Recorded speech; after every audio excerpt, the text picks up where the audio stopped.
being in that first car going around a track at such a young age. You said at one point you were just completely blown away by the braking, by the acceleration, by the force, everything that went into a race car. Is it then that you knew, okay, we're going to pursue this now and we're going to go down this road?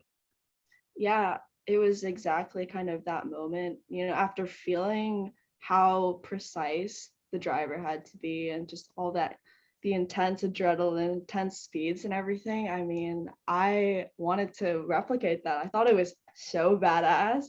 And I'm just somebody who's naturally competitive. So I knew that this was a step I wanted to take.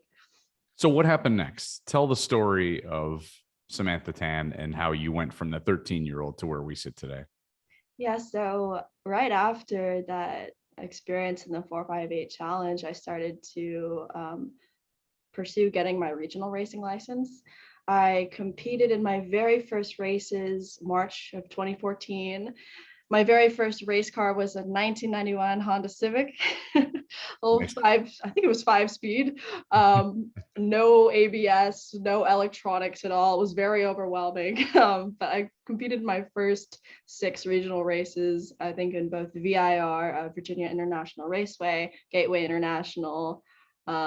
Actually podiumed in one of those 6 races, so that was awesome.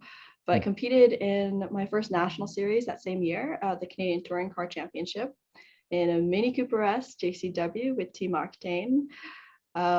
Very competitive series.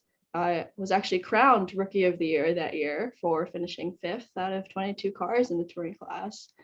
Following that, ended up moving to Pirelli World Challenge, now known as SRO GT World Challenge, which is a series I've been competing in for the past, I think, seven years now.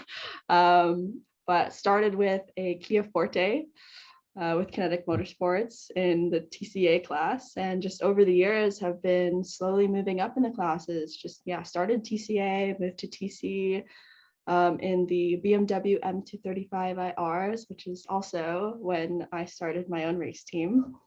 And then you kind of started it out of necessity, right? You were renting cars from teams before, and after the race, the first race of that first season, I believe, the team went bankrupt. Is that right?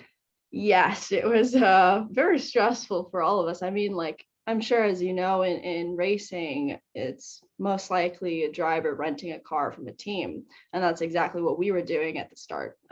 So we had rented a Honda Civic Si, I believe it was like a 2015 or 2016. And yeah, after the first race at Circuit of the Americas, unfortunately, the team went into receivership. And then the way that the team tried to pay us back, since we had already paid for the entry fees and everything, was they gave us the race car. And my dad and I are just looking at each other like, what are we going to do with this race car? We don't have a team to support us. But luckily, we had another Canadian friend who was also competing in SRO that year, Nick Whitmer. And we ended up pairing up with him and his dad. And that's when the Samantha Tan Racing team was born. And then it eventually evolved into us, hiring our own team members, and in 2017 purchasing those 2 BMW M235 IRs and competing in the TC class.